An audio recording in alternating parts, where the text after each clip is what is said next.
개인적으로 아틀란타에 이렇게 난생 처음 왔습니다. 미국은 여러 도시를 이렇게 공적으로 사적으로 방문을 했습니다만은 오고 싶었던 아틀란타에는 이제 오늘 처음 와서 여러분들을 만나게 됐습니다. 네, 감사합니다.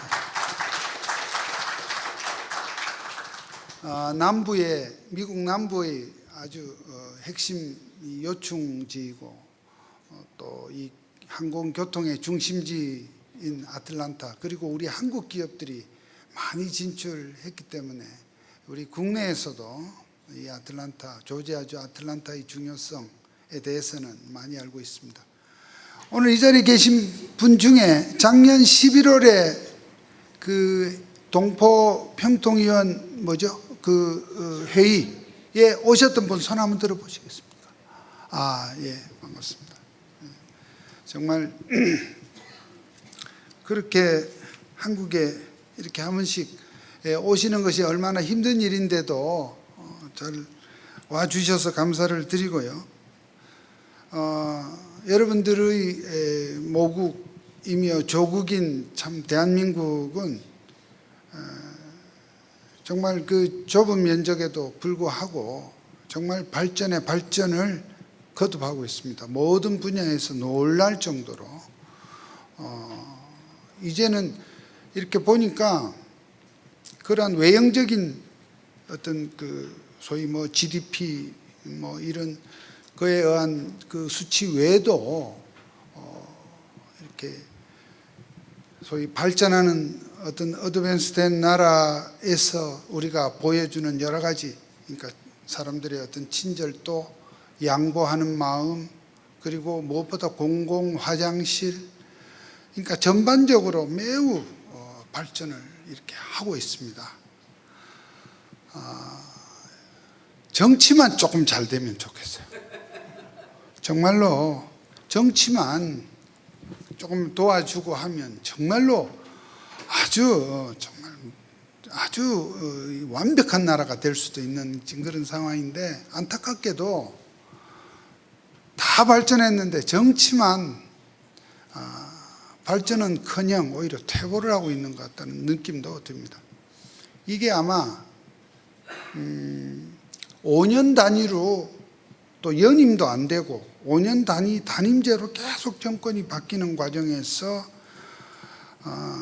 87년 헌법체제 이후에 이제 최근 한 20년 동안 여야 간에 이 정권이 이제 교대되는 상황이 되니까 뺏고 뺏는 어떤 그런 개념으로 그 대립의 양상이 굉장히, 그렇게 되니까 정말 나라 발전에 필요한, 우리 정말로 이 나라의 어떤 그게 필요한 어젠더 되기보다는 대통령이 막 된 사람에게 바로 지금 퇴진을 하라는 등 또 탄핵을 얘기하고 대통령 부인에 대한 특검을 얘기하고, 저는 여기서 정치적인 어떤 주장을 하고자 함이 아니라 이런 안타까움을 얘기하는 것입니다. 그러니까 지금 사실 한국이 지금 그 급격한 인구 감소, 저출산 이런 문제라든지 정말 롱텀으로 중장기 그런 정말 나라 발전을 위한 그런 어젠더에 관한 사회적 논의보다는 그냥 그때그때 이상. 저는 그렇게 생각합니다. 여러분들이 통일이라는 주제 외에도 우리가 더 큰 개념에서 대한민국 모국에 대한 발전을 많이 생각하고 위하는 마음일 것이라는 그러한 마음을 제가 생각을 바탕에 깔고, 대한민국이 이만큼 발전을 하는 것에 대해서 문화적으로, 경제적으로, 또 사회적으로 이렇게 함에도 불구하고 그런 부분들에 대해서 앞으로 우리가 극복해야 될 과제다. 그러니까 이게 국내에서도 지금 그전에 오래전 전에 지역 대립은 있었습니다만 나머지 대립은 그렇게 심하지 않은데, 지금은 지역 대립 이상으로 계층 간 대립, 또 어떤 세대 간에는 대립이라기보다는 전혀 다른 세상을 살고, 전혀 다른 그러한 그걸로 인해서 사회 전체가 하나의 어떤 그 발전적 여론을 모아가기도 지금 어려운 그런 시점이 있습니다. 저희들이 국내에서도 그런 점을 정말 사회 리더들이, 정치 리더뿐만 아니라 리더들이 극복을 해야 되겠습니다만, 우리 동포사회도 750만이라고도 하고 730만이라고 하는 우리 동포사회의 이 한민족 네트워크에서도 그런 관점에서 이제 우리 어떤 통합의 노력이 참 필요하다, 이런 생각이 듭니다. 제가 듣기로는 동포사회도 또 이런저런 이유로 해서 많이 이제 서로 분열이 된다 하는 걱정스러운 얘기도 듣습니다만, 그러나 정말로 그런 부분에 있어서 우리가 한층 더 좀 진전된 모습을 좀 보여야 될 것 같고요. 제가 오늘 여기 와서 여러분들을 만나서 현재의 어떤 그런 남북 관계 뭐 이렇게 짧은 시간에 많은 얘기를 하기는 좀 한계가 있기 때문에, 어쨌든 제 나름대로의 짧은 말씀을 드리고, 여러분들의 그런 질문, 이건 뭐 남북 관계 통일 문제를 넘어서 그보다 조금 더 넓은 개념으로 한국의 지금 국내의 뭐 여러 가지 또 이슈들에 대해서도 제가 좀 말씀을 드릴 만한 정도의 그런 그 활동을 하기 때문에, 혹시 그런 부분에 대해서도 여러분들께 아무쪼록 발전을, 우리가 모국의 발전을 염두에 둔 그런 시각에서 좀 말씀도 좀 드릴 수 있을 것 같습니다. 시간이 많지 않은 상황인데 혹시 제가 그러면 질문을 한번 먼저 받아도 좋습니다. 혹시 저를 그냥 민주평화통일 자문회의 사무처장이라는 부분을 넘어서서 예를 들어서 궁금한 사항이 뭐라도 있으시면 이 주어진 시간 동안 오히려 그런 부분에 여러분들께 답변을 드리는 게 제 방문에 더 의미가 있지 않나, 이렇게 생각을 합니다. 그럼 일단 제가 준비한 얘기부터 먼저 할까요? 일단 하고 질문을 받도록 하겠습니다. 자, 일단 넘겨봅시다. 그러면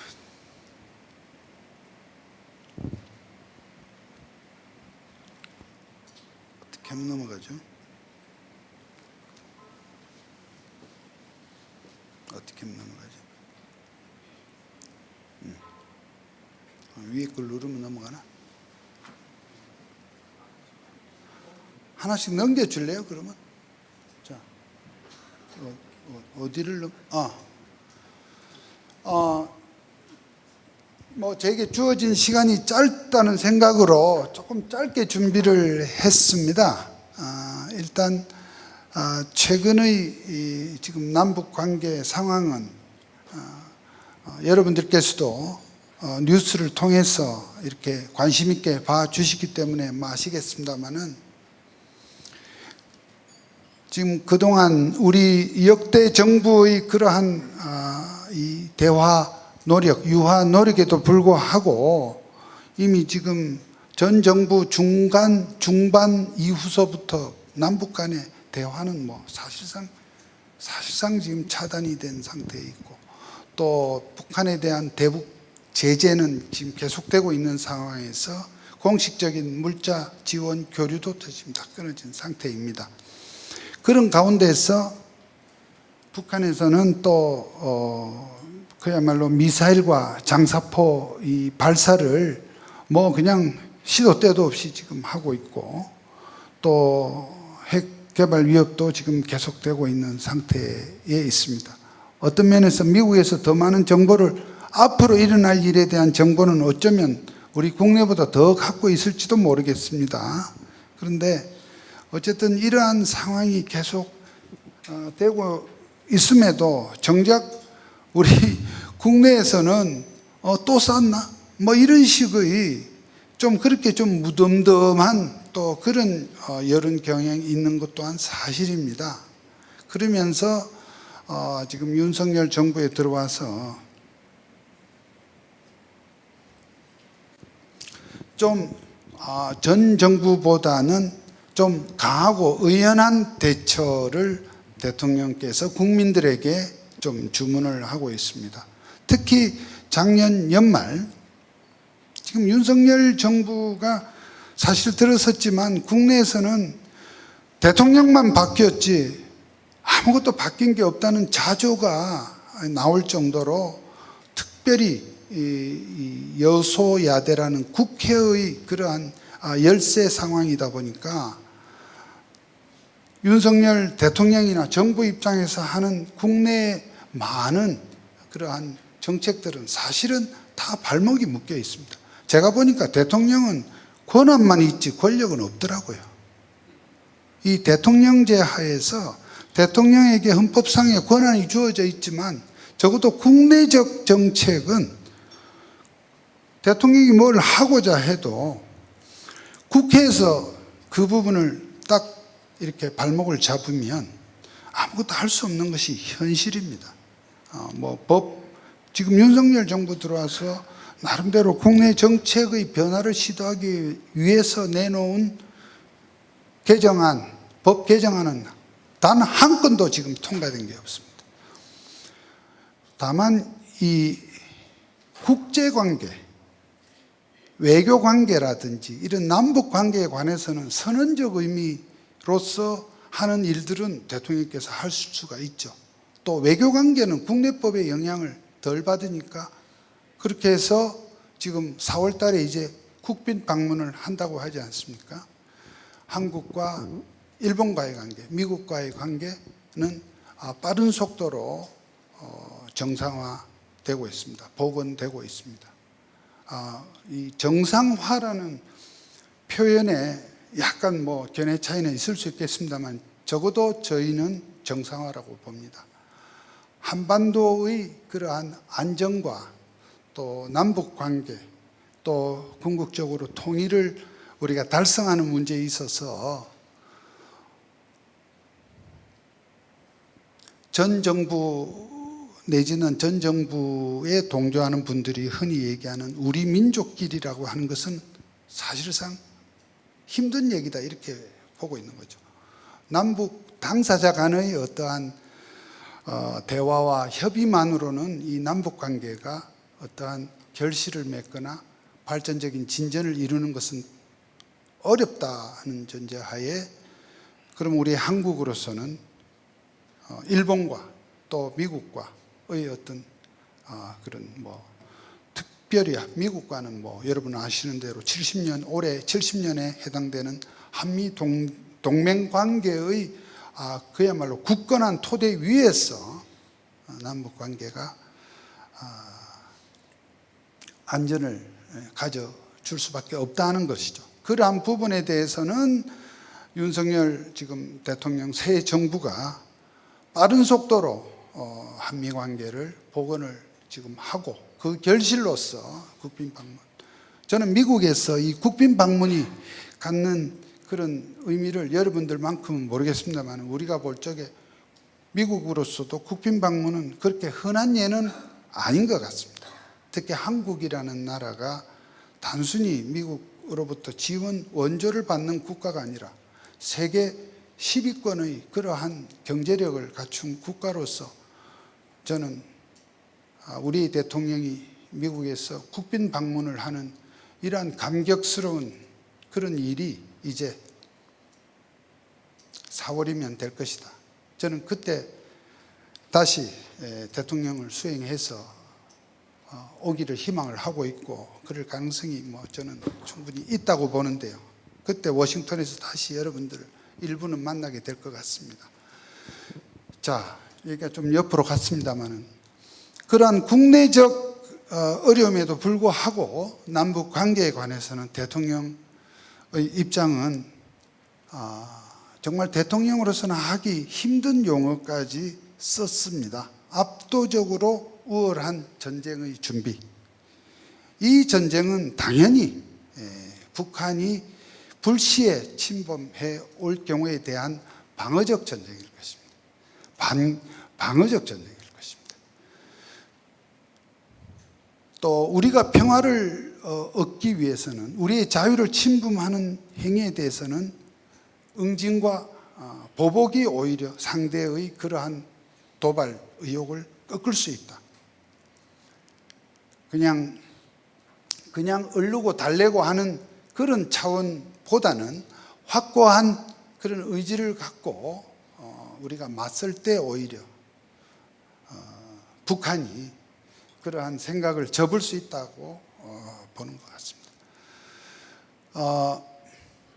또 대통령께서는 지금 전 정부에서 체결된 9.19 남북 군사 합의도 지금 사실 북한이 이미 그 군사 합의를 어기는 행동을 많이 했습니다. 그럼에도 불구하고 우리가 전 정부에서는 여러분 아시는 그대로 미상의 발사체, 불상의 발사체, 어떻게든 탄도미사일을 쏘았다는 얘기를 하지 않기 위한 그런 여러 가지 꼼수 아닌 꼼수도 써왔던 것을 여러분 기억하실 것입니다. 우리의 정보력이 그렇게 북한이 미사일 쏘는 것을 불상의 발사체라고 해야 될 그런 허술한 정보력이 아닙니다. 그리고 또 일본과 미국과의 연계된 그러한 정보망 속에서 우리는 다 이 북한을 들여다보고 있는 것이죠. 그렇게 해서 한 번 더 그렇게 되면 9.19 군사 합의의 효력도 정지할 수 있다는 취지로 얘기를 했습니다. 상대방의 선의에 의지한 평화는 가짜 평화다는 것입니다. 우리가 평화라고 하는 것이 이를테면 모든 것이 상대가 그러한 군사적 무력 도발을 해와도 가만히 전쟁을 하면 안 된다는 이유로 그냥 가만히 얻어 터지는 것만이 평화냐? 그렇지 않다는 것입니다. 그런 점에서 힘을 갖춘 그러한 평화를 대통령은 천명을 하고 계십니다. 이런 부분을 놓고 또 일각에서는 좀 더 구체적으로 말씀드리면 야당에서는 전쟁광이다 이렇게도 표현합니다만 우리 대통령, 우리 정부가 그렇다고 해서 전쟁을 선호해서 전쟁을 먼저 할 수도 있다는 그런 정도의 그것이 전혀 아니라 우리 국민의 생명과 안전을 지키기 위해서는 그러한 상황에도 대비를 해야 된다는 의미일 것입니다. 제가 여기는 적지 않았습니다만은 우리의 종합적인 국력은, 경제력은 북한의 핵 문제만 별도로 비대칭 상태이지 나머지 부분에 있어서의 종합적인 국가의 총력은 100배, 200배 앞서 있는 그러한 상황에서 만약에 북한이 어떠한 참 그야말로 해서는 안 될 도발을 해올 경우에 대비한 그러한 정부의 방침이 그렇다는 점을 제가 말씀을 드립니다.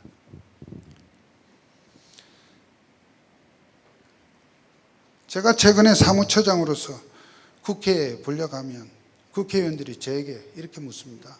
사무처장, 전쟁을 원해요? 평화를 원해요?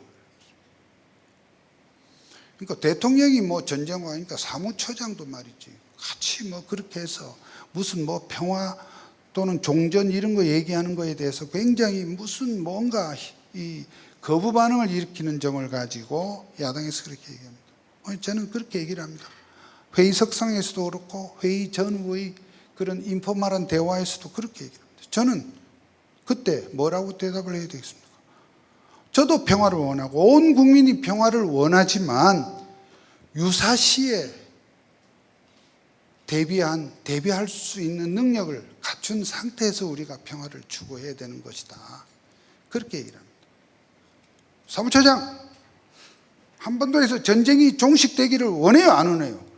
당연히 원하죠. 당연히 원하죠. 전쟁이 일어나기를 원하는 국민이 어디 있겠으며, 하물며 정부 관리 입장에서 그걸 어떻게 원한다는 생각을 할 수 있어요. 그러나 그런 부분도 우리의 이 종전선언 이런 부분도 결국은 우리 탁상에서 그냥 이렇게 논의로만 되는 것이 아니라 국제관계 속에서 진정한, 그야말로 한반도에서 진정하게 전쟁이라고 하는 그러한 위협이 종식되기 위해서 복합적이고 아주 종합적인 노력이 또 갖추어져야 하는 것이다 하는 점에서 제가 오늘 몇 가지 준비한 것은 사실은 지난 해외 동포회의 때 우리 이충근 박사님이 얘기했던 자료를 제가 오늘 몇 개를 다시 뽑아서 우리 국내에서도 이런 강의를 합니다. 어쨌든 지금 우리는 평화 통일을 위해서 노력하는 그 일환으로 평화통일 자문회의가 존재하고 기능을 해오고 있는 것이 분명합니다. 그러니까 지금 현재의 한반도 정책에서, 한반도에서, 남북 관계에서 한 번도 엄중하지 않은 때가 없었다고 하겠지만 최근 들어와서 각별히 좀 엄중한 이 현실 속에서 그러한 아까 말씀드린 북한의 불의의 급변 사태에 대한 대비는 외교, 국방 부서에서 해 나갈 것이고 저희 민간 분야에서는 그와 더불어서 여전히 평화적인 통일의 노력, 통일을 위한 준비를 해야 되는 것은 분명합니다.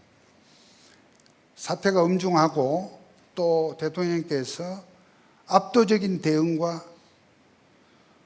또 가짜 평화에 의존해서는 안 된다고 하더라도 그것은 또 군 당국과 우리 외교와 안보 부서에 주문하는 사항이고 우리 평화통일정책 자문회의 그리고 우리 민간 분야에서는 통일을 위한 준비 또 통일이 어느 날 갑자기 통일이 되었을 때의 그러한 다가올 통일에 대한 또 준비 뭐 연습 또는 그 상황에 대한 여러 가지의 그러한 지금 이 국민들에 대한 인식과 이 공감대의 형성 이런 부분은 여전히 우리 민간의 몫이고 그것을 위해서 우리 평화통일자문회의가 이렇게 존재한다 이렇게 생각을 합니다. 여러분들 이 자리에 평화통일자문위원님들만 계신지 또 그 밖에 다른 분들도 계신지 제가 잘 모르겠습니다만 어쨌든 자문위원이든 아니든 한결같이 우리 대한민국의 평화통일을 바라는 분들의 그 염원에 맞게 결국 현재의 정부의 그러한 대북정책, 통일정책에 대해서 충분한 공감대를 가지고 어쨌든 방법은 여러 가지가 있을 수 있으되 우리 내부에서 통일정책 자문회의 내에서 논의는 여러 갈래로 할 수 있겠으나 그러나 정돈된 목소리로서 일단 현재의 대통령과 정부에 대한 그러한 자문 활동을 해 나가야 할 것입니다. 대통령은 이렇게 떠들어라. 나는 이렇게 하겠다. 이렇게 되면 그것은 뭐 자유로운 자기의 어떤 의견 개진일 수는 있겠으나 소위 대통령에 대한 자문으로서의 어떤 금도는 우리가 좀 생각을 해봐야 된다 하는 말씀을 제가 좀 드리고 싶습니다.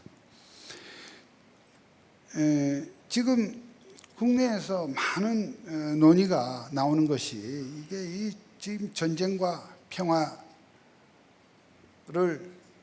이렇게 막 선택적으로 이렇게 많은 통일 교육 또는 통일 논의 현장에서 이른바 좌파들이 주장하는 이렇게 이 소위 전쟁론 평화론에 대해서 지금 제가 오늘 말씀드리고 싶은 것은 전쟁의 반대말은 전쟁과 평화는 말하자면 서로 상반된 개념이 아니라 우리는 궁극적으로 원하는 건 목표이고 전쟁은 만약에 북한은 전쟁이 수단일 수 있겠지만 우리는 전쟁이 수단일 수는 없으나 그러한 상황이 벌어질 때 우리가 제대로 응전할 수 있는 그러한 역량은 역량대로 갖춰야 결국 평화를 지킬 수 있고 평화를 획득할 수 있다는 점을 제가 말씀을 드립니다. 넘어가시죠.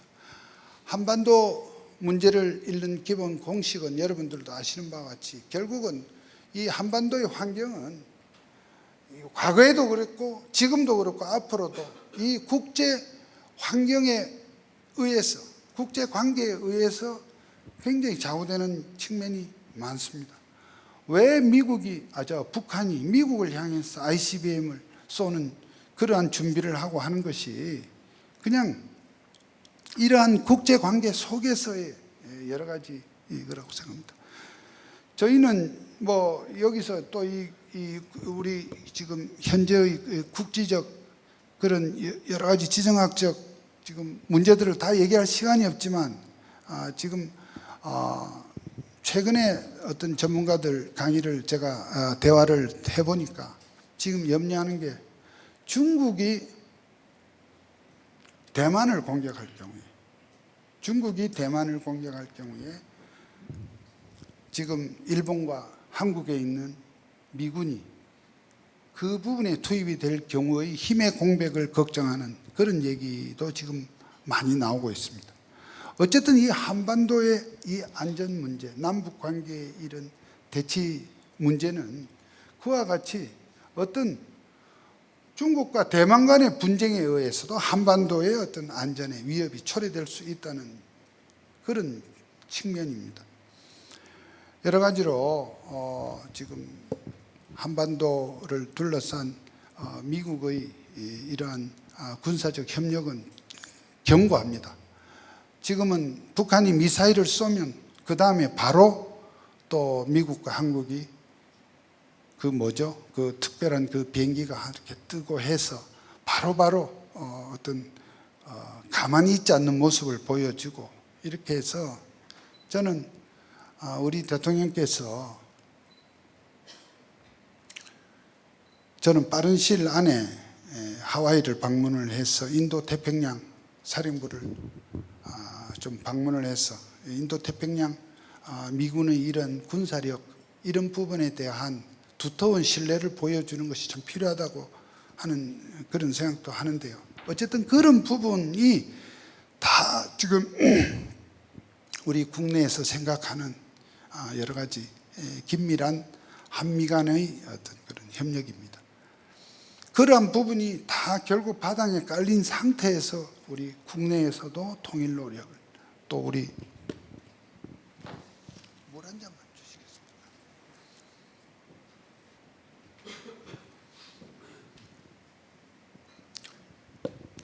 감사합니다.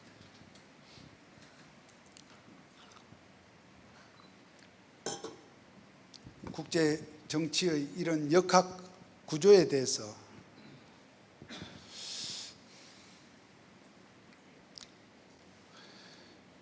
제가 요즘 이 부분을 참 많이 이해를 합니다. 그러니까 서독과 동독이 통일을 해서 지금 동일 독일의 국기는 지금 서독의 국기를 쓰고 있죠. 월남의 경우에 우리 아버지 삼촌 세대가 갔던 월남전, 그 월남전에 의해서 북베트남과 우리가 흔히 월남으로 얘기했던 남베트남, 월맹으로 얘기했던 북베트남의 이 내전에서 북베트남이 이겨서 지금 현재의 베트남의 깃발은 북베트남의 깃발을 쓰고 있습니다. 그래서 남베트남에 있던 사이공이 북베트남의 사령관 호지민 이름으로 호지민시로 바뀌었죠. 그러니까 이것은 결국은 이 통일을 군사적으로나 경제적으로나 혹은 총체적으로 주도했던 쪽의 그 체제로 이렇게 이것을 포용이라 할 수도 있고 흡수라고도 할 수 있겠습니다. 우리 한국의 경우 우리가 바라는 통일은 두말할 것도 없이 우리 대한민국이 터잡고 있는 자유민주주의 국가 체제로의 통일일 것입니다. 여러분, 정말 통일이 돼야 된다 해서 어떤 통일도 좋고, 그러면 예컨대 북한이 주도하는 통일을 해도 좋다고 생각하는 분들은 아마 어디에도 없을 것입니다. 적어도 이 자리는 물론이고. 이거 왜 안 나오죠? 화면이. 자, 이렇게 통일됐을 때 우리 젊은이들 가끔 행사에 가서 우리 이렇게 통일이 되면 통일 대한민국의 국기는 어떻게 됩니까? 이랬더만 한반도기를 해야 된다는, 이게 지금 우리의 지금 최근 20년의 교육이 가져온 허상입니다. 그러니까 제가 말씀드리고 싶은 것은, 우리가 바라는 통일은 우리 대한민국이 주도하는 통일, 대한민국이 또 통일을 하면 우리가 북한의 현실적인 그 여러 가지 그 저변 인프라를 전부 우리 한국에서 비용을 부담해서 개발을 해야 할, 소위 말하는 통일 비용이 얼마나 어마어마하게 들 텐데, 그런 상태에서 우리 깃발은, 저는 당연히 대한민국 현재 국기인 태극기가 돼야 된다, 이렇게 생각을 하고 있습니다.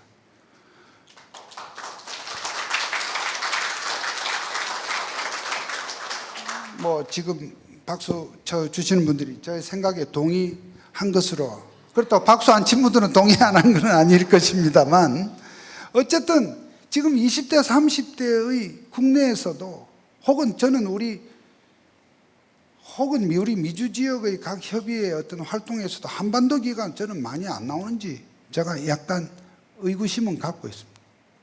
물론 그것이 꼭 한국의 국기를 의미하는 것은 아닐 것이라고 이해는 합니다. 왜?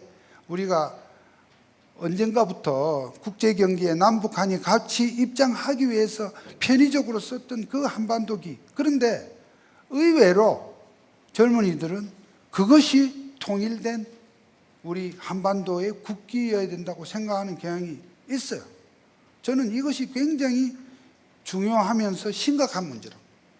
그래서 제가 오늘 이런 말씀을 드리는 것입니다. 우리가 거듭 이렇게 어떠한 이러한 상징물에 의해서 혹은 용어에 의해서 이렇게 자꾸 이것이 반복이 되다 보면 그것이 어느덧 그것을 그냥 받아들이게 되는 경향이 있습니다. 특히 청소년들. 그런 점에서 저는 앞으로 우리의 그 행사에서도 정말 이 한반도 깃발이 때에 따라서는 그것이 자연스러울 수도 있겠으나, 그것이 우리가 남북한 간에 통일을 하면 그 통일의 모습 속에 그 상징물, 그 어떤 이미지로서 한반도기가 이렇게 하는 문제에 대해서는 여러분들 좀 생각해 보실 필요가 있다는 점에서 오늘 제가 화두를 한번 던져봅니다. 자, 그러면은 저희 본론에 해당한 걸 한 2페이지 정도만 하고 제 말씀을 마치겠습니다. 윤석열 정부의 통일 비전은 비핵 평화 번영의 한반도입니다. 여기서 비핵을 뺀 평화 번영의 한반도는 전 정부에서도 썼던 용어입니다. 그것을 비핵자를 앞에 더 추가를 했습니다. 그러니까 비핵 평화 번영의 한반도가 비전이고, 그 추진 원칙은 상호간의 일체의 무력 도발이 있어서는 안 되겠다. 그리고 호혜적인 남북관계의 발전, 그리고 평화적 통일 기반을 구축하자는 것인데요. 그를 위한 과제로서 첫 번째가 비핵화 남북 신뢰 구축의 선순환인데, 여기서 담대한 구상이 나왔습니다. 담대한 구상이 통일정책의 전부가 아니라 적어도 추진관계의 첫 단계가 담대한 구상입니다. 그러면서 가장 중요한 윤석열 정부의 통일정책을 압축한 용어입니다. 담대한 구상이 뭐냐? 우리 대한민국의 각종 정책을 이렇게 문학적으로 표현한 예는 썩 드물었습니다만은, 이번 윤석열 정부에서 이 대북 통일 정책의 어떤 아주 이 엑기스로 이 표현을 쓰고 있습니다. 담대한 구상이 뭐냐 할 때, 이것을 저는 이렇게 해석을 합니다. 북한에 대하여 비핵화로 상징되는 그러한 군비 확장은 반대를 하되, 즉 완전한 비핵화에 대한 요구는 여전히 유효하나, 그러한 완전한 비핵화가 되어야만 어떠한 교류, 협력, 지원을 하겠다는 것이 아니라 비핵화를 위한 어떠한 정책과 방향의 전환의 조짐이 보이면 단계적으로 그 단계에 상응하는 교류, 협력, 지원은 하겠다는 것이 지금 이 담대한 구상입니다. 마지막 페이지에 그 부분을 설명을 드리겠습니다. 그러니까 이 담대한 구상은 어쨌든 북한에서 기존의 그러한 핵 무력을 지금 물론 현실적으로는 북한이 핵 무력을 선제적으로 사용하겠다는 입법까지 했기 때문에 비핵화의 가능성은 점점점 멀어져 보이는 것이 또한 사실이지만, 그러나 통일이 그런 것처럼 비핵화의 문제도 어떠한 대타협이 있을 수 있다는 점에서 그 초기의 어떤 변화의 조짐이 있으면 그 단계에 따라서 먼저 자원과 식량을 교환하고 북한의 민생 개선을 보건, 의료, 식수위생 등을 하겠으며, 그 다음 좀 더 진전된 실질적인 비핵화가 이루어지면 여러 가지 경제 협력, 남북 발전, 송배전 인프라 지원, 항만 공항 현대화 문제, 농업기술 문제 등 그러한 지원을 하겠다. 그리고 완전한 비핵화가 될 적에는 그야말로 통일의 직전 단계로서 남북의 공동 번영을 위한 모든 협력을 하겠다. 이렇게 단계적인 협력 지원을 하겠다는 것이 담대한 구상의 요청입니다. 다시 요약해서 짧게 말씀을 드리면, 비핵화를 여전히 우리는 요구를 하되, 그 비핵화가 완전히 되기 전이라도 그러한 조짐, 그러한 북한이 그러한 시도의 조짐이 있으면 그 단계별로 지원하겠다는 이런 것인데, 안타깝게도 북한은 이에 대해서 일체의 반응을 보이지 않고, 특히 김여정이라는 그 사람은 그야말로 막말과, 저는 그런 표현을 씁니다. 김정은은 미사일과 탄도미사일과 방사포를 쏘아대고, 김여정은 막말포와 망은 미사일을 막 쏘아대고, 거기는 역할 분담을 그렇게 하기로 한 것 같아요.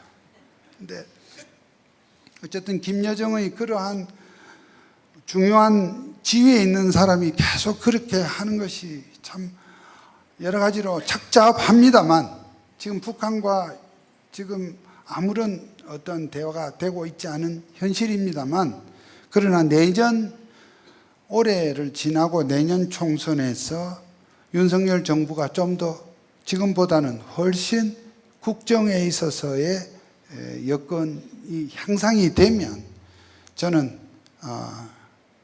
분명한 변화가 있을 것이다, 이렇게 봅니다. 그러니까 올 한 해가 매우 중요한 시점입니다. 그런 점에서 한국과 미국의 동맹관계, 이 부분은 매우 중요한 역할을 하고 있다고 볼 수 있는 거죠. 우리 평화통일 자문회의도 올해 9월에 새로운 윤석열 정부의 첫 21기 구성이 이루어집니다. 지금 현재 우리 평화통일 자문회의 위원님들도 매우 중요한 역할을 해주고 계십니다만, 어떻든 이러한 평화통일 정책에 대해서 좀 더 우리가 세련된 그러한 대북 정책, 대북 관계를 유지해 나갈 수 있도록 우리 국내에서도 노력을 하겠고, 또 우리 미주 지역들을 위시한 우리 동포 위원님들도 좀 그러한 많은 성원을 부탁을 드립니다. 우리 민주평통은 결국 이러한 평화의 한반도를 위해서 그 저변 기반을 구축하는 그러한 역할을 하게 됩니다. 그래서 국민의 목소리를 최대한 담을 수 있도록 국내에서도 좀 더 노력을 더 하겠습니다. 그리고 재동포 여러분들과 함께 평화 통일을 위한 그런 공교 외교 활동도 지원을 하겠습니다. 특별히 청년 세대의 평화 통일 노력에 대해서 저희들은 매우 비중을 두려고 합니다.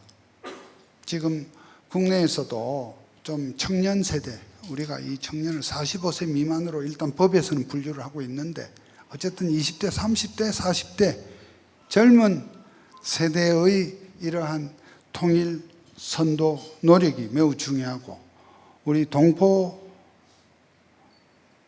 자문위원 이 커뮤니티에서도 우리 청년들의 이런 역할, 또 어떤 여러 가지 사업에 대해서 노력을 하겠다 하는 점을 여러분들께 말씀을 드리겠습니다. 그런 점에서 아까 제가 말씀드린 청년들하고 제가 워크숍도 하고, 지금 돌아가면 이번 출장을 마치고 돌아가면 또 1박 2일로도 또 2개의 코스를 진행하고, 또 4월 5월에는 전국의 청년위원들을 모아서 DMZ 방문을 포함한 2박 3일 프로그램을 좀 진행을 하려고 하는데요. 그 청년들과 이렇게 대화를 해보면 처음에 생각이 많이 다르지만, 그러나 그런 속에서 우리 청년들은 얼마든지 생각의 그 변화, 가변적이기 때문에 청년들과 함께 우리 통일 작업을 해 나가려고 합니다. 이 정도로 제가 좀 약간 이렇게 겉핥기 수준이겠지만 기본적인 정부의 이러한 통일에 대한 방침 또 방향에 대해서 말씀드렸습니다.